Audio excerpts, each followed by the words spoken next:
The Bluebird. Once upon a time there lived a king who was immensely rich. He had broad lands and sacks overflowing with gold and silver, but he did not care a bit for all his riches because the queen, his wife, was dead. He shut himself up in a little room and knocked his head against the walls for grief, until his courtiers were very afraid that he would hurt himself.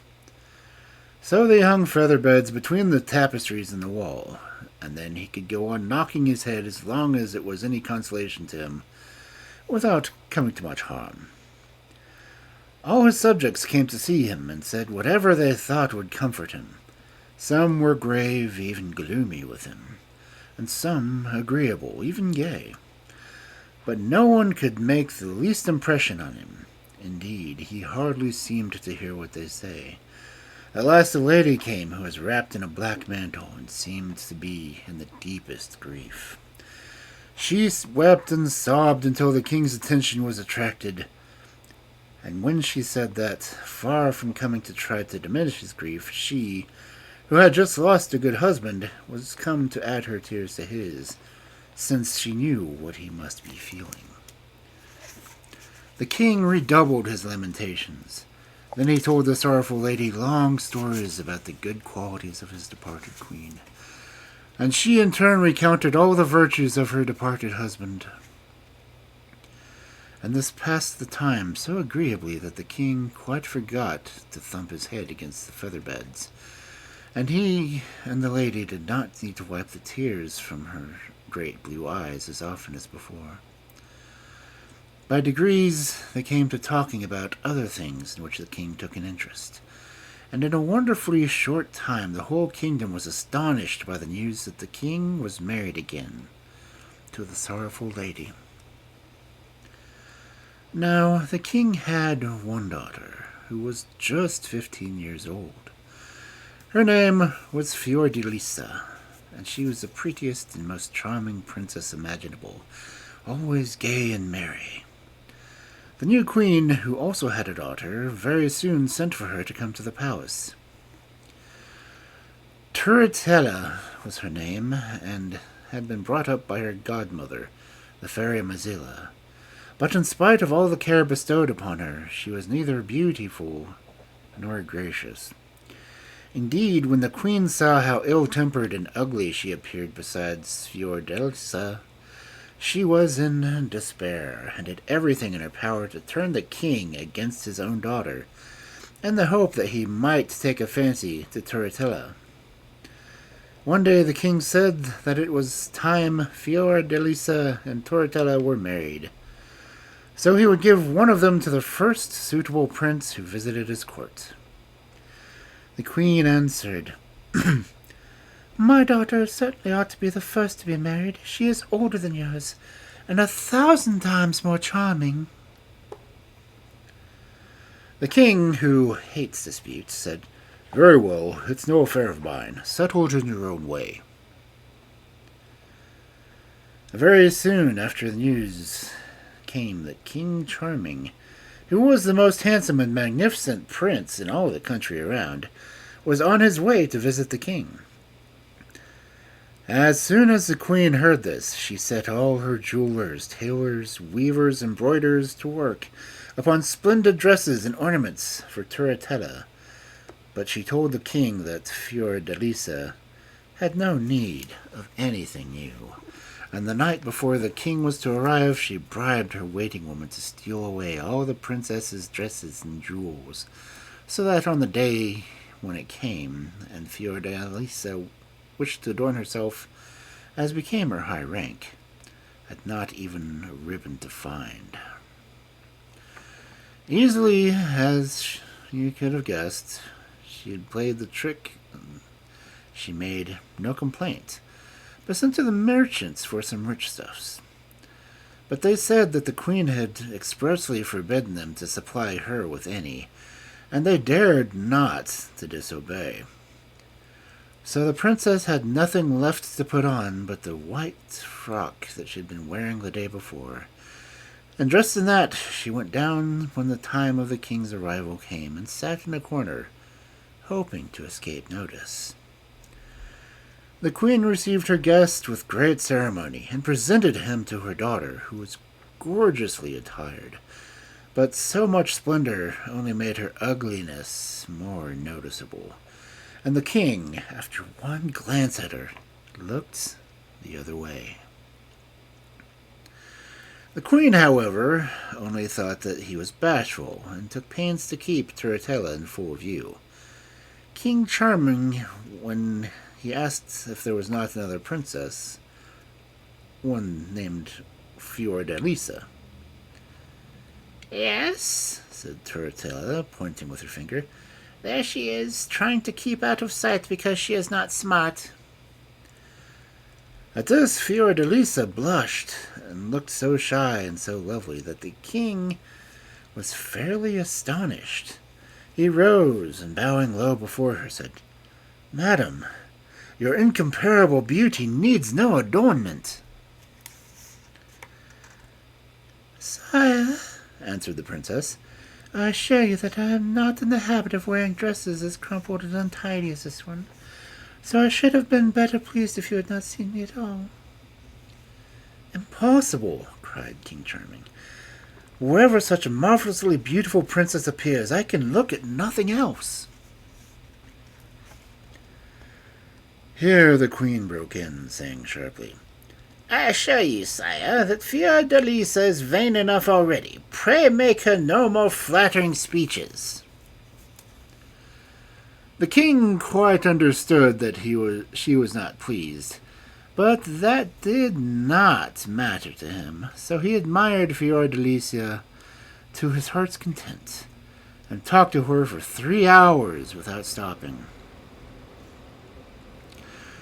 The queen was in despair, and so was Storyteller, when they saw how much the king preferred Fiordalisa. They complained bitterly to the king and begged and teased him until he at least consented to have the princess shut up somewhere out of sight while King Charming's visit lasted. So that night she went to her room and was seized by 4 masked figures and carried up to the topmost room of the high tower, where they left her in the deepest dejection. So easily guessed that she was not to be kept from sight for fear the king should fall in love with her.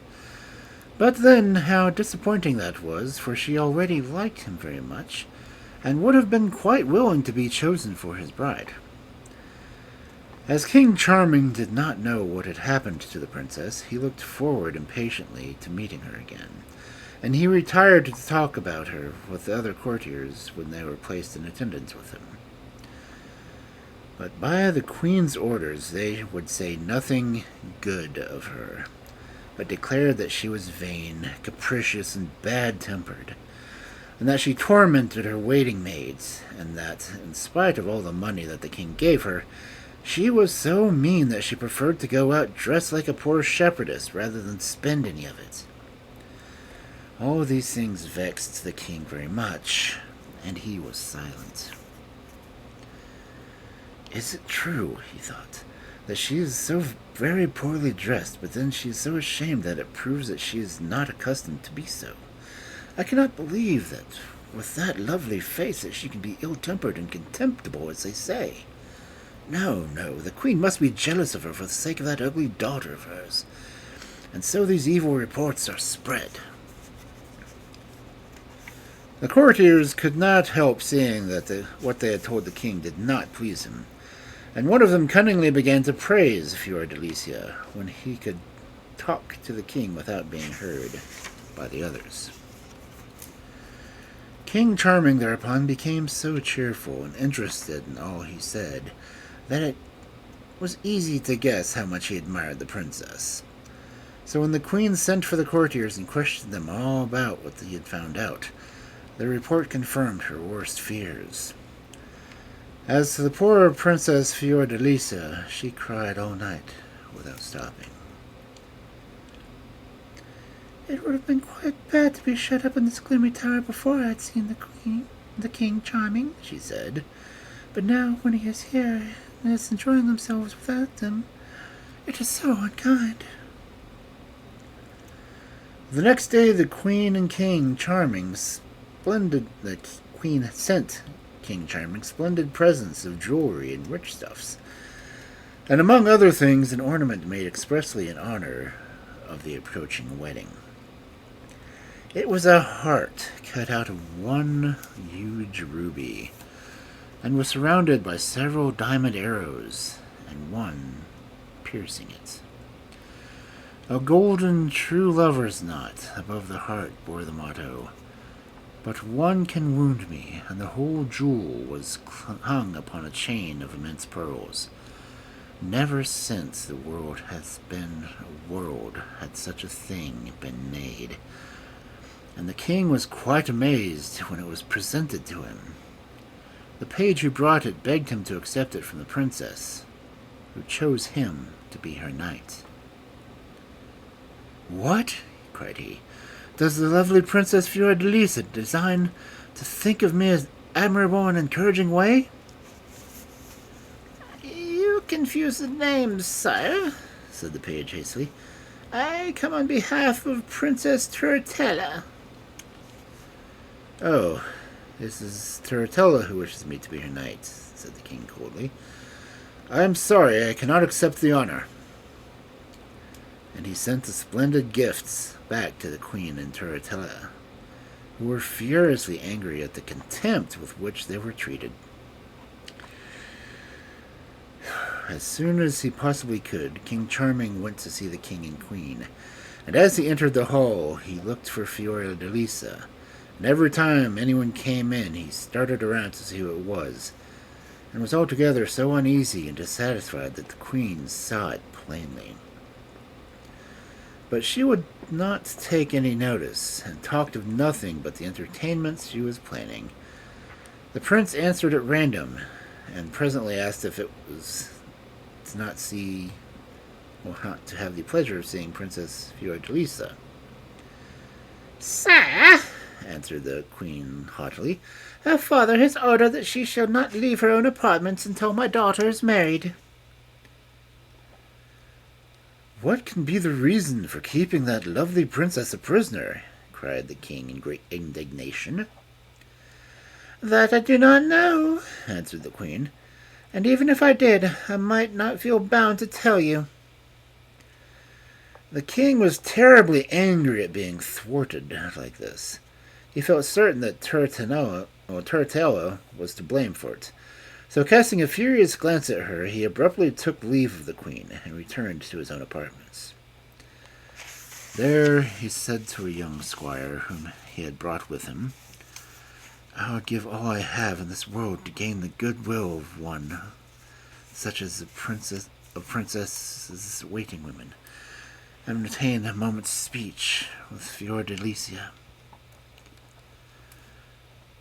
"Nothing could be easier," said the young squire, and he very soon made friends with one of the ladies, who told him that in the evening Fiordalisa would be at a little window which looked out onto the garden, where he could come by and talk to her.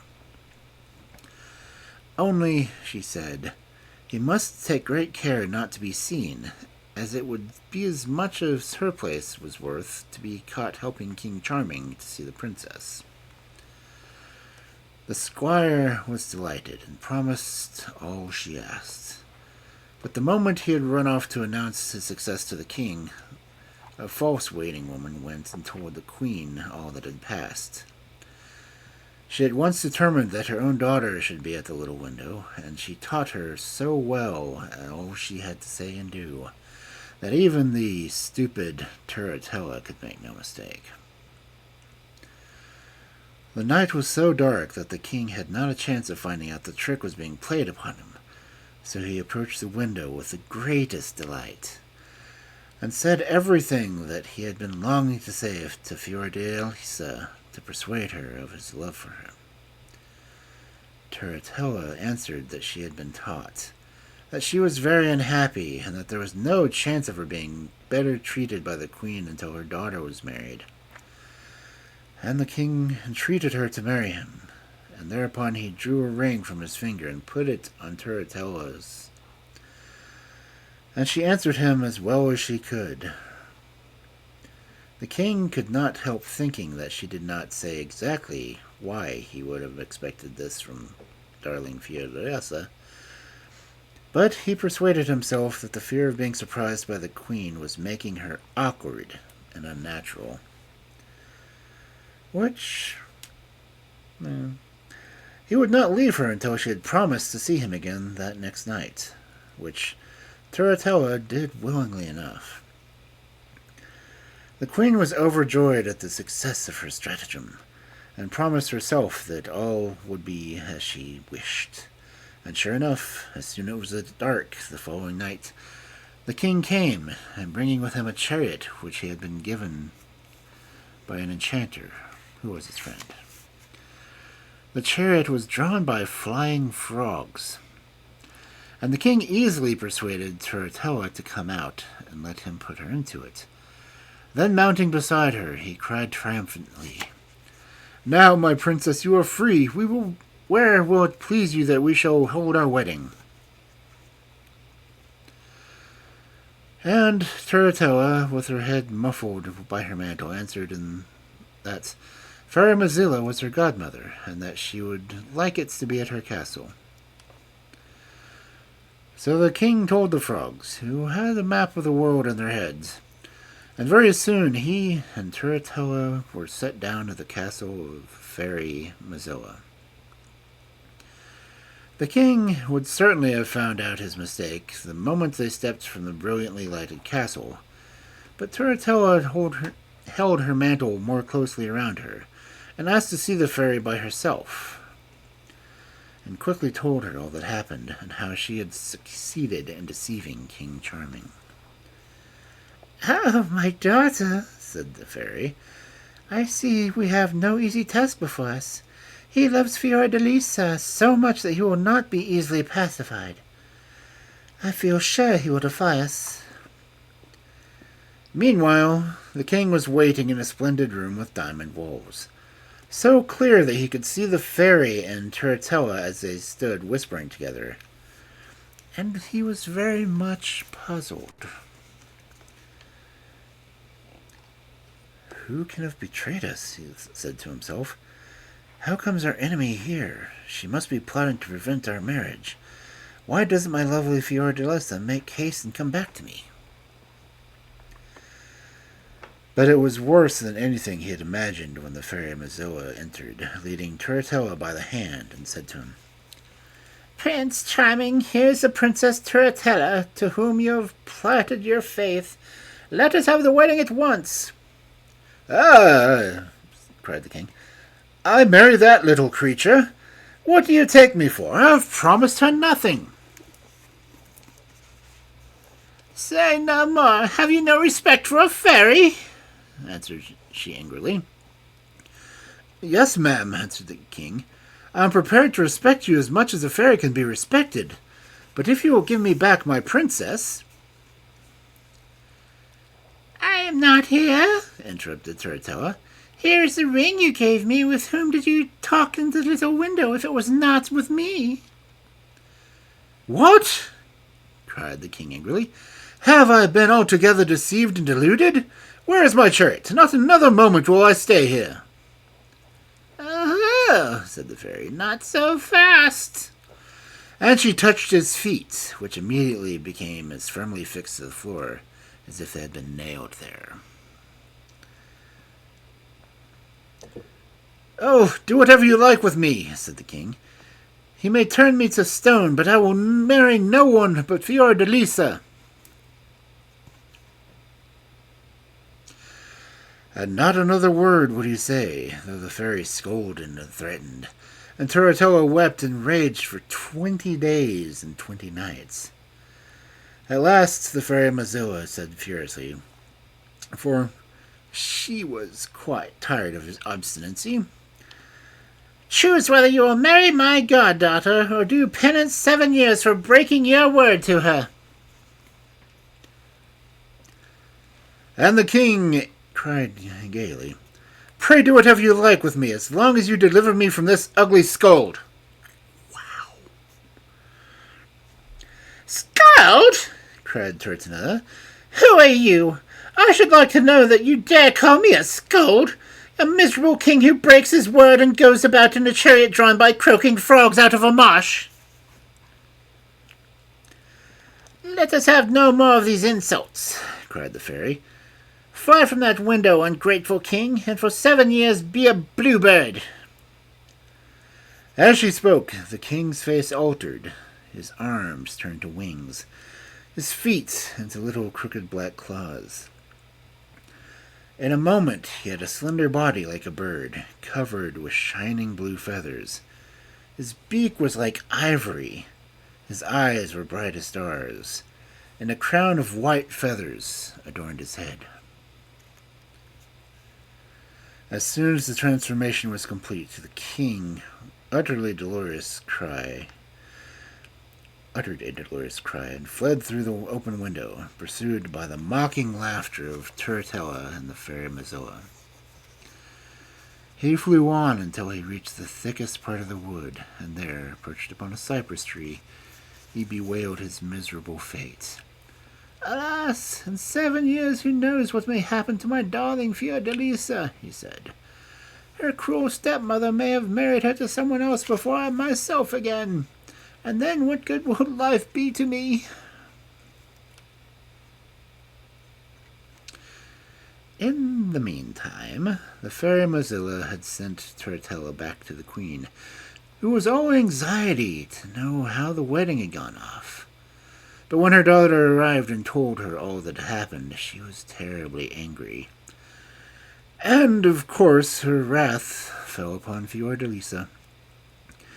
She shall have cause to repent that the king admires her, said the queen, nodding her head meaningly.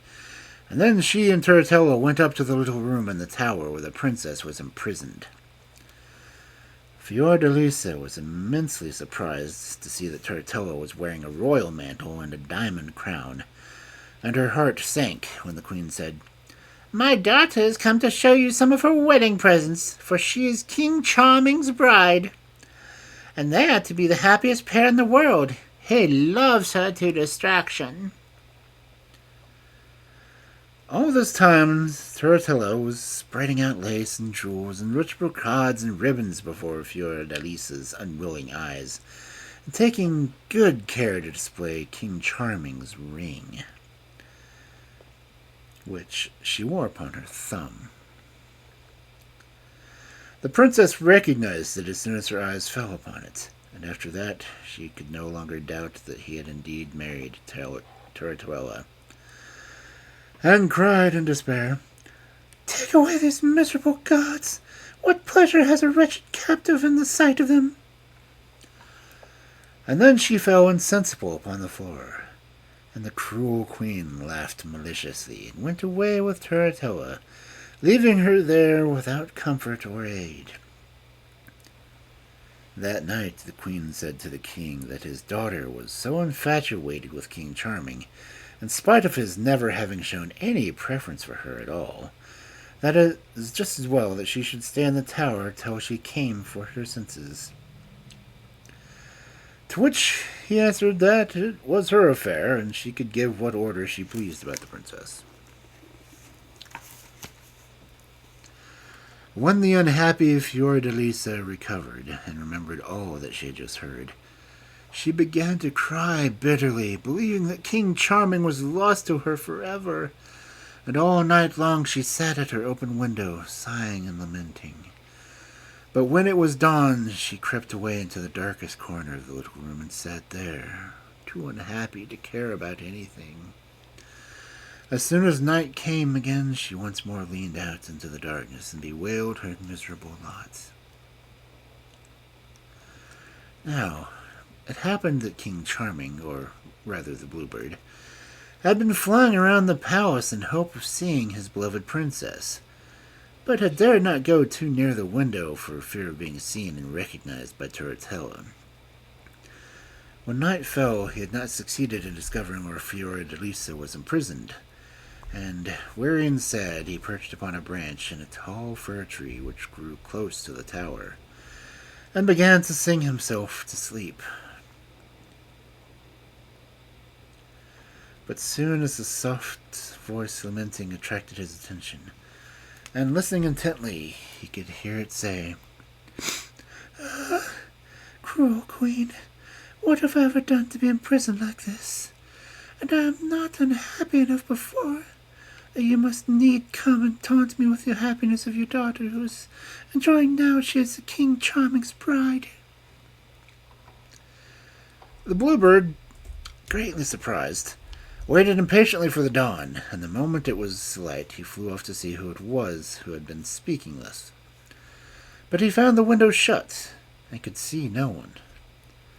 The next night, however, he was on the watch, and by the clear moonlight he saw that the sorrowful lady at the window was Fiordelisa herself. My princess, have I at last found you? He said, alighting close to her. Speaking to me, cried the princess in great surprise. Only a moment since you mentioned my name, and now you do not know me, Fiordelisa, he said sadly. But no wonder, since I am nothing but a bluebird, and will remain one for 7 years. What? Little bluebird, are you really the King Charming? Said the princess, caressing him.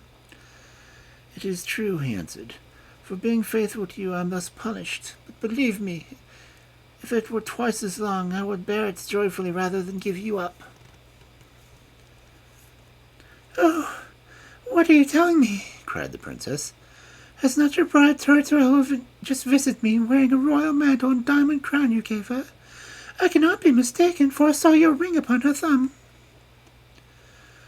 Then the bluebird was furiously angry, and told the princess all that had happened, and how he had been deceived into carrying off Storyteller, and how, for refusing to marry her, the fairy Mozilla had condemned him to be a bluebird for 7 years.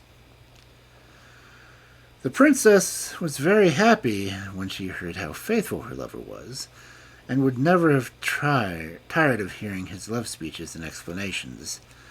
But too soon the sun rose, and they had to part lest the bluebird should be discovered. After promising to come again to the princess's window as soon as it was dark, he flew away and hid himself in a little hole in the fir tree, while Fiordelisa remained devoured by anxiety lest he should be caught in a trap or eaten up by an eagle. But the bluebird did not stay long in his hiding place. He flew away and away, until he came to his own palace, and got into it through a broken window. And there he found the cabinet where his jewels were kept, and chose out of those a splendid diamond ring as a present for the princess. By the time he got back, Fiordelisa was sitting waiting for him by the open window, and when he gave her the ring, she scolded him gently for having run such a risk to get it for her. Promise me that you will wear it always, said the bluebird, and the princess promised it on condition that he should come to see her in the day as well as by the night. They talked all night long, and the next morning the bluebird flew off to his kingdom and crept into the palace through the broken window, and chose from his treasures 2 bracelets, each cut out of a single emerald. When he presented them to the princess, she shook her head at him reproachfully and said, Do you think that I love you so little that I need all these gifts to remind me of you? And he answered, No, my princess, but I love you so much I feel I cannot express it, try as I may. I only bring you these worthless trifles to show that I have not ceased to think of you, though I have been obliged to leave you for a time. The following night he gave Fiordelisa a watch set in a single pearl.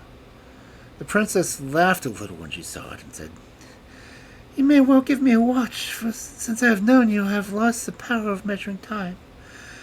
The hours you spend with me pass like minutes, and the hours that I drag through without you seem like years.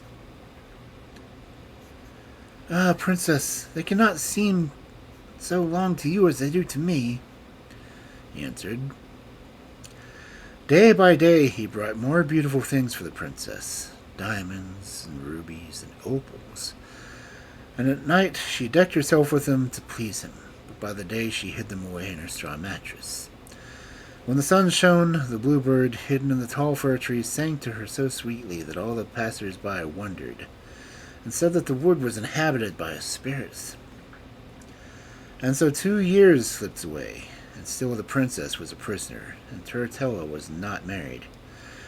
The queen had offered her hand to all the neighboring princes, but they always answered that they would marry Fiordalisa with pleasure, but not Turritella on any account. This displeased the queen terribly. Fiordalisa must be in league with him to annoy me, she said. Let us go and accuse her of it. So she and Turritella went up to the tower. Now it happened that it was nearly midnight, and Fiordalisa, all decked out with jewels, was sitting in the window with the bluebird. And as the queen passed outside to the door to listen, she heard the princess and her lover singing together a little song he had just taught her. These are the words. What a luckless pair are we, one in a prison, one in a tree. Our trouble and anguish come from our faithless spoiling of our enemies' gain. But vainly they practice their cruel arts, for naught can sever our two fond hearts. They sound melancholy, perhaps, but the two voices sang them gaily enough, and the queen burst to open the door, crying, Ah, my Turritella, there is some treachery going on here. As soon as she saw her, Fiordalisa, with great presence of mind, hastily shut her little window, that the bluebird might have time to escape, and then turned to meet the queen, who overwhelmed her with a torrent of reproaches. Your intrigues are discovered, madam, she said furiously, and you need not hope that your high rank will save you from the punishment you deserve. And with whom do you accuse me of intriguing, madam? Asked the princess. Have I not seen your prisoner for 2 years? And have I not seen except the jailers sent by you? When she spoke, the queen and Turritella were looking at her in the greatest surprise, perfectly dazzled by her beauty and the splendor of all her jewels. And the queen said, One may ask, madam, where did you get all these diamonds? Perhaps you mean to tell me that you discovered a mine of them in the tower?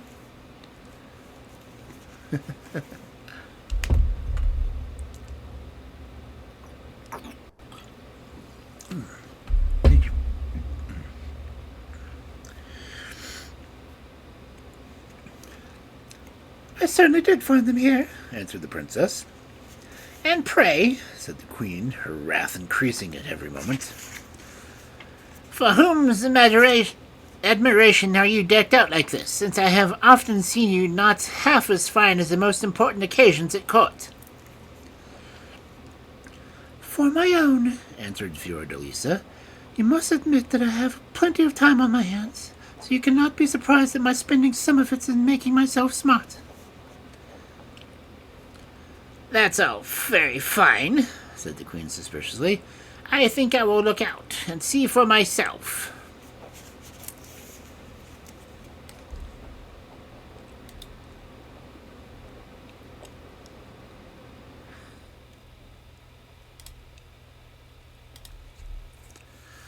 So she and Turritella began to search every corner of the little room, and when they came to the straw mattress, out fell such a quantity of pearls, diamonds, rubies, opals, emeralds, and sapphires that they were amazed, and could not tell what to think. But the queen resolved to hide somewhere a false packet of letters, to prove that the princess had been conspiring with the king's enemies, and she chose the chimney as a good place. Fortunately for Fiordalisa, this was exactly where the bluebird had perched himself, to keep an eye upon her proceedings, and to try to avert danger from his beloved princess, and now cried, Beware, Fiordalisa, your false enemy is plotting against you. False enemy? The strange voice so frightened the queen that she took the letter and went hastily away with Turritella, and they held a council to try and devise some means of finding out what fairy or enchanter was favoring the princess. At last they sent one of the queen's maids to wait upon Fiordalisa, and told her to pretend to be quite stupid, and to see or hear nothing, when she was really to watch the princess day and night, and to keep the queen informed of her doings. Poor Fiordalisa, who guessed that she was sent as a spy, was in despair, and cried bitterly that she dared not see her dear Bluebird for fear that some evil might happen to him if he were discovered. The days were so long and the nights so dull, but for a whole month she never went near her little window lest he could fly to her as he used to do. However, at last the spy, who had never taken her eyes off the princess day or night, was so overcome with weariness that she fell into a deep sleep. And as soon as the princess saw that, she flew to her window and opened it and cried softly, "Bluebird, blue as the sky, fly to me now, there's nobody by." And the bluebird, who had never ceased to flutter around within sight, hearing of her prison, came in an instant. They had so much to say and were so overjoyed to meet once more that they scarcely seemed to them 5 minutes before the sun rose, and the bluebird had to fly away. But the next night the spy slept as soundly as before, so that the bluebird came, and he and the princess began to think they were perfectly safe, and to make all sorts of plans for being happy as long as they were before the queen's visit. But alas, the third night the spy was not quite so sleepy, and when the princess opened her window and cried as usual, "Bluebird, blue as the sky, fly to me now, there's nobody by," she was wide awake in a moment, though she was sly enough to keep her eyes shut at first. But presently she heard voices, and peeping cautiously she saw by the moonlight the most lovely bluebird in the world, who was talking to the princess while she stroked and caressed it fondly. The spy did not lose a single word of the conversation, and as soon as the day dawned, the bluebird had reluctantly said goodbye to the princess and rushed off to the queen and told her all that she had seen and heard. Then the queen sent for Storyteller, and they talked it over, and very soon came to the conclusion that this bluebird was no other than King Charming himself. What an insolent princess!" cried the queen. "To think that when we were supposed to be so miserable, she was all the possible time with that false king. But I know we can get revenge ourselves somehow." So the spy was ordered to go back, and to pretend to sleep as soundly as ever. And indeed she went to bed earlier than usual, and snored as naturally as possible. But the poor princess ran to the window and cried, "Bluebird, blue as the sky, fly to me now, there's nobody by." But no bird came. All night long she called, and waited, and listened, but there was still no answer.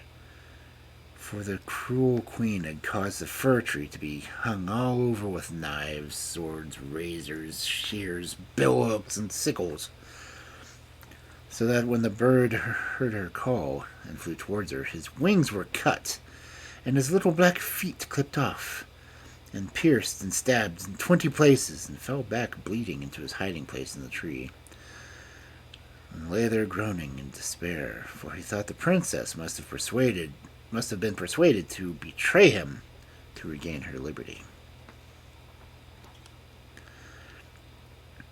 Fiordalisa, can you indeed be so lovely and so faithless?" he sighed.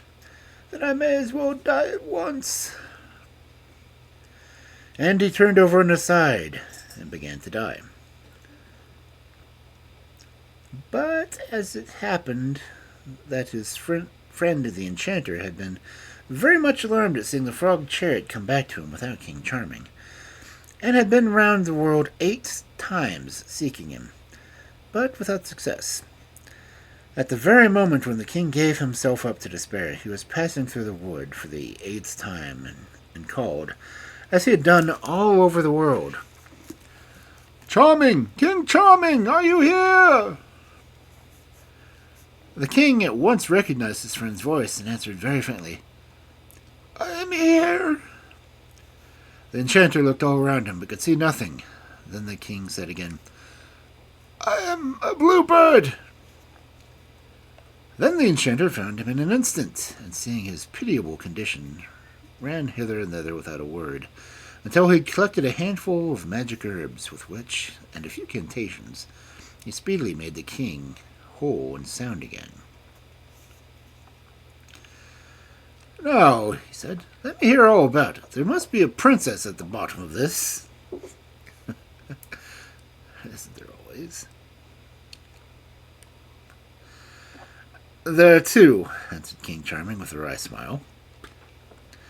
And then he told the whole story, accusing Fiordalisa of having betrayed the secret of his visits to make her peace with the queen, and indeed saying a great many things about her fickleness and her deceitful beauty, and so on. The enchanter quite agreed with him, and went even further, declaring that all the princesses were alike, except perhaps in the matter of beauty, and advised him to have done with Fiordalisa and forget all about her. But somehow or other his advice did not quite please the king. "What is to be done next?" asks the enchanter, "since you have still 5 years to remain a bluebird." "Take me to your palace," answered the king. "There you can at least keep me in a cage safe from cats and swords." "Well, that is the best thing to do for the present," said his friend. "But I am not an enchanter for nothing. I'm sure to have a brilliant idea for you before long." In the meantime, Fiordalisa, quite in despair, sat at her window day and night, calling out for her dear bluebird in vain, imagining over and over again all the terrible things that could have happened to him, until she grew quite pale and thin. As for the queen and Storyteller, they were triumphant, but their triumph was short, for the king, Fiordalisa's father, fell ill and died, and all the people rebelled against the queen and Storyteller, and came in a body to the palace, demanding Fiordalisa. The queen came upon the balcony with threats and haughty words, so that they at last thought they lost their patience, and broke open the doors of the palace, one of which fell back on the queen and killed her. Storyteller fled for the fairy Mazilla, and all the nobles of the kingdom fetched the Princess Fiordalisa from her prison in the tower, and made her queen. Very soon, with all the care and attention they bestowed upon her, she recovered from the effects of her long captivity, and looked more beautiful than ever, and was able to take counsel with her courtiers, and arrange for the governing of her kingdom during her absence. And then, taking a bag full of jewels, she set out alone to look for the bluebird, without telling anyone where she was going. Meanwhile, the enchanter was taking care of King Charming, but as his power was not great enough to counteract the fairy Mazilla's, he at least had resolved to go and see if he could make new terms for her with his friend. For you see, fairies and enchanters are cousins of a sort. After all, after knowing one another for 500 or 600 years and falling out, and making up pretty often, they understand one another well enough. True. So the fairy Mazilla received him graciously. "And what may be you wanting, gossip?" she said. "You can do a good turn for me if you will," he answered. "A king who is a friend of mine was unlucky enough to offend you." "Ah, I know what you mean," interrupted the fairy. "I am sorry not to oblige you, gossip, but you need to expect no mercy from me unless he will marry my goddaughter, whom you see yonder looking so pretty and charming. Let him think it over, what I say." The enchanter hadn't a word to say, for he thought Storyteller was frightful. But he could not go away without making one more effort for his friend, the king, who was really in great danger as long as he lived in a cage. Indeed, already he had met with several alarming accidents. Once the nail on which his cage was hung had given way, and his feathered majesty was suffered much from the fall, while Madame Puss, who happened to be in the room at the time, had given him a scratch on the eye which came very near to blinding him. Another time they had forgotten to give him any water to drink, so that he was nearly dead of thirst. And the worst thing of all was that he was in danger of losing his kingdom, for he had been absent so long that all of the subjects began to believe him dead. So considering all these things, the enchanter agreed with the fairy Mazoa that she should restore the king to his natural form, and should take Storyteller to stay at his palace for several months, and if after the time was over he still could not make up his mind to marry her, he should be once more turned into a bluebird. Then the fairy dressed Storyteller with a magnificent gold and silver robe, and they mounted together upon a flying dragon, and very soon reached King Charming's palace, where he, too, had just been brought by his faithful friend the enchanter. 3 strokes of the fairy's wand restored his natural form, and he was as handsome and delightful as ever. But he considered that he paid dearly for his restoration when he caught sight of Storyteller, and the mere idea of marrying her made him shudder. Meanwhile, Queen Fiordalisa, disguised as a poor peasant girl, wearing a great straw hat that concealed her face, and carrying an old sack over her shoulder, had set out upon her weary journey, and had travelled far, sometimes by sea and sometimes by land, sometimes on foot and sometimes on horseback, but not knowing which way to go. She feared all the time that every step she took was leading her further away from her lover. One day, as she sat quiet, tired, and sad, on the bank of a little brook, cooling her white feet in the clear running water and combing her long hair that glittered like gold in the sunshine, a little bent old woman passed by, leaning on a stick. She stopped and said to Fiordalisa, "What, my pretty child, are you alone?" "Indeed, good mother, I am too sad to care for company," she answered, and the tears ran down her cheeks. "Oh, don't cry," said the old woman, "but tell me truly what is the matter. Perhaps I can help you." The queen told her willingly all that had happened, and how she was seeking the bluebird. Thereupon the little old woman suddenly stood up straight, and grew tall and young and beautiful, and said with a smile to the astonished Fiordalisa, "Lovely queen, the king with whom you seek is no longer a bird. My sister Mazilla has given him back his own form, and he is in his own kingdom. Do not be afraid, you will reach him and will prosper. Take these 4 eggs. If you break one when you are in great difficulty, you will find aid." So saying, she disappeared, and Fiordalisa, feeling much encouraged, put the eggs into her bag and hurried her steps towards King Charming's kingdom. After walking on and on for 8 days and 8 nights, she came at last to a tremendously high hill of polished ivory, so steep that it was impossible to get a foothold on. Fiordalisa tried 1,000 times and scrambled and slipped, but always in the end found herself exactly where she had started from. At last she sat down at the foot of it in despair, then suddenly bethought herself of the eggs. Breaking one quickly, she found in it some little gold hooks, and with these she fastened to her hands and feet. She mounted the ivory hill without further trouble, for the little hooks saved her from slipping. As soon as she reached the top, a new difficulty presented itself, for all the other side, indeed the whole valley, was one polished mirror, in which thousands and thousands of people were admiring their reflection.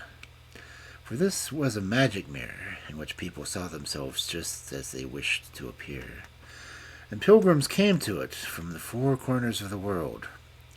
But nobody had ever been able to reach the top of the hill, and when they saw Fiordalisa standing there, they raised a terrible outcry, declaring that she had set foot upon the glass, she would break it into pieces. The queen, not knowing what to do, for she saw it would be dangerous to try to go down, broke the second egg, and out came a chariot drawn by 2 white doves. And Fiordalisa got into it and was floated safely away. After a night and a day, the doves alighted outside the gate of King Charming's kingdom.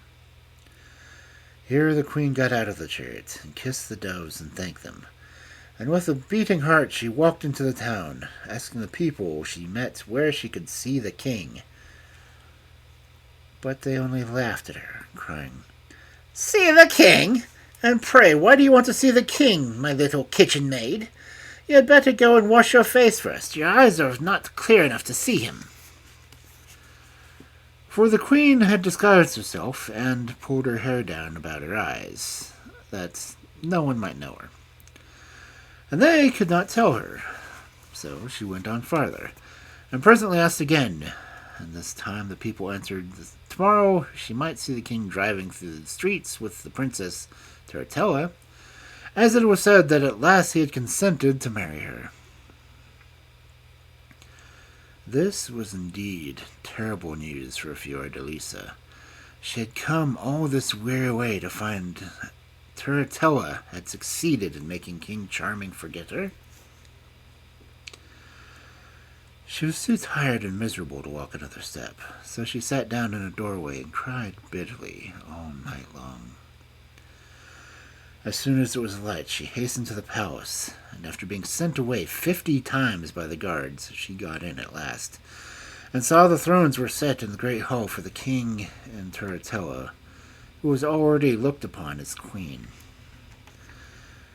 Fiordalisa hid herself behind a marble pillar, and very soon saw Storyteller make her appearance, richly dressed and ugly as ever. And with her came the king, more handsome and splendid than even Fiordalisa had remembered him. When Storyteller had seated herself upon the throne, the queen approached her. "Who are you, and how dare you come near my high mightiness upon my golden throne?" said Storyteller, frowning fiercely at her. "They call me a little kitchen maid," she replied, "and I come to offer some precious things for sale." And with that she reached into her old sack and drew out the emerald bracelets King Charming had given her.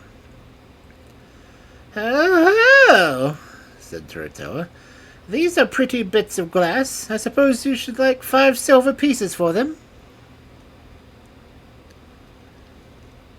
"Show them to someone who understands such things, madam," answered the queen. "After that we can decide upon the price." Storyteller, who really loved King Charming as much as she could love anybody, was always delighted to get a chance of talking to him. Now showed him the bracelets, asking how much he considered them worth. As soon as he saw them, he remembered those he had given as ones to Fiordalisa, and turned very pale and sighed deeply, and fell into such a sad thought that he quite forgot to answer her. Presently she asked him again, and then he said, with great effort, "I believe these bracelets are worth as much as my kingdom. I thought there was only one such pair in the world, but here, it seems, is another." Then Storyteller went back to the queen and asked her what was the lowest price she would take for them. "More than you would find it easy to pay, madam," she answered. "But if you will manage for me to sleep one night in the Chamber of Echoes, I will give you the emeralds." "By all means, my little kitchen maid," said Storyteller, highly delighted. The king did not try to find out where the bracelets had come from, not because he didn't want to know, but because the only way he would have been able to ask Storyteller, and he disliked her so much that he never spoke to her if he could possibly avoid it. It was he who had told Fiordalisa about the Chamber of Echoes, when he was a bluebird. There was a little room below the king's own bedchamber, and it was so ingeniously built that the softest whisper in it was plainly heard in the king's room. Fiordalisa wanted to reproach him for his faithlessness, and could not imagine a better way than this. So, when by Turritella's orders she was left there to begin to weep and lament, and never ceased until daybreak. The king's pages told Turritella, when she asked them, what a sobbing and sighing was that they had heard, and she asked Fiordalisa what that was all about. The queen answered that she was often dreamed and talked aloud. But by an unlucky chance the king heard nothing of this, for he took a sleeping draught every night before he lay down, and he did not wake up until the sun was high. He didn't want to see his queen. The queen passed the day in great disquietude. If he did hear me, she said, could he remain so cruelly indifferent? But if he did not hear me, what could I do to get another chance? I have plenty of jewels, it is true, but nothing remarkable enough to catch Turritella's fancy. Just then she thought of the eggs, and broke one, out of which came a little carriage of polished steel ornamented with gold, and drawn by 6 green mice. The coachman was a rose-colored rat, and a postilion a gray one, and the carriage was occupied by the tiniest, most charming figures, who would dance and do wonderful tricks. Fiordalisa clapped her hands and danced for joy when she saw the triumph of magic art, and as soon as it was evening, went to the shady garden path down which she knew Turritella would pass. And then she made the mice gallop, and the tiny people show off their tricks, and sure enough, Turritella came, and at the moment she saw it, she cried, Little kitchen maid, what will you take for your mouse carriage? And the queen answered, Let me sleep once more in the Chamber of Echoes. I won't refuse your request, poor creature, said Turritella condescendingly, and then she turned to her ladies and whispered, The silly creature does not know how to profit by her chances, so much the better than me. When night came, Fiordalisa said all the loving words she could think of, but alas, no better success than that before, for the king slept heavily after his draught. One of the pages said, That peasant girl must be crazy, but another answered, Yes, she says she sounds very sad and touching. As for Fiordalisa, she thought the king must have a very hard heart if he could not hear how she grieved, and yet pay no attention. But she had one more chance. On the breaking of the last egg, she found, to her great delight, that it contained a more marvelous thing than ever. It was a pie made of 6 birds, cooked to perfection, and yet they were all alive and singing and talking. And they answered questions and told fortunes in the most amusing way. Taking this treasure, Fiordalisa once more set herself to wait in the great hall, through which Turritella was sure to pass. And as she sat there, the king's pages came by and said to her, Well, kitchen maid, it is a good thing that the king always takes a sleeping draught, for if not, he would have been kept awake all night by your sighing and lamenting. Then Fiordalisa knew why the king had not heeded her, and taking a handful of pearls and diamonds out of her sack, she said, If you can promise me that tonight the king shall not have a sleeping draught, I will give you all these jewels. Oh, I promise that willingly, said the page. At this moment Storyteller appeared, and at the first sight of the savory pie, with all the pretty little birds all singing and chattering, she cried, That is an admirable pie, little kitchen maid. Pray, what will you take for it? The usual price, she answered, to sleep once more in the Chamber of Echoes. By all means, only give me the pie, said the greedy Turritella. And when night was come, Queen Fiordalisa waited until she thought everybody in the palace would be asleep. And then she began to lament as before. Charming, she said, what have I ever done that you should forsake me and marry Turritella? If you only could have known how I suffered, and what a weary way I have come to seek you. Now, the page had faithfully kept his word and had given Charming a glass of water instead of his usual sleeping draught. So he lay there wide awake and heard every word Fiordalisa said, and even recognized her voice, though he could not tell from where it came. "Ah, princess," he said, "how could you betray me to our cruel enemies when I loved you so dearly?" Fiordalisa heard him and answered quickly, "Find out the little kitchen maid, and she will explain everything." And then the king, in a great hurry, sent for his pages and said, "If you can find the little kitchen maid, bring her to me at once." "Nothing could be easier, sire," they answered, "for she is in the Chamber of Echoes." The king was very much puzzled when he heard this. How could the lovely Princess Fiordalisa be a little kitchen maid? Or how could the little kitchen maid have Fiordalisa's voice? So he dressed hastily and went down to the little secret staircase which led to the Chamber of Echoes. There, upon a heap of soft cushions, sat his lovely princess. She had laid aside all of her ugly disguises and wore the white silken robe, and her golden hair shone in the soft lamplight. The king was overjoyed at the sight, and rushed to throw himself at her feet, and asked her 1,000 questions without giving her time to answer one of them. Fiordalisa was equally happy to be with him once more, and nothing troubled them but the remembrance of the fairy Mozilla. But at this moment in came the enchanter, with the famous fairy, the same in fact who had given Fiordalisa the eggs. After greeting the king and queen, they said that they were united in wishing to help King Charming. The fairy Mozilla had no longer any power against him, and he might marry Fiordalisa as soon as he pleased. The king's joy may be imagined, but as soon as it was day, the news was spread throughout the palace, and everybody who saw Fiordalisa loved her directly. When Storyteller heard what had happened, she came running to the king. When she saw Fiordalisa with him, she was terribly angry.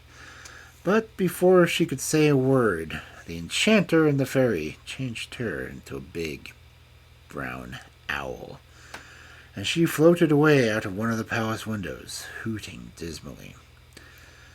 Then the wedding was held with great splendor, and King Charming and Queen Fiordalisa lived happily ever after.